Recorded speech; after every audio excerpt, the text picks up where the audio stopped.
Hey, y'all. Sometimes we find ourselves in a leadership situation and it is just not a good fit. There is nothing that we can do about it.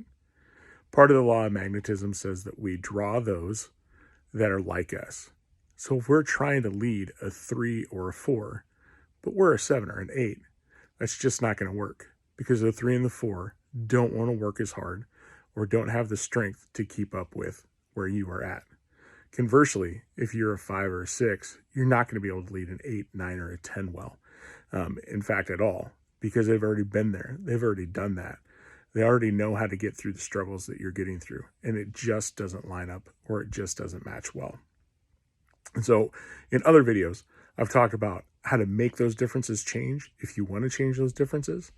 But in this video, you also need to consider that if you're just not in a situation that is right for you in leadership, it's probably time to move on from that situation and change the environment that you are in. See, Jesus took the disciples and he sent them out 2 by 2 to villages to witness to them, to lead them, to draw them to Jesus. But they did say that when they get to a town and that town does not want to respond to the leadership of the disciples, that it's time for the disciples to kick the dust off of their feet or remove the dust off of their feet and head on to the next village to continue the message. Jesus is saying it's not worth your time. It's not worth your effort to try to lead people that don't want to follow. The same here.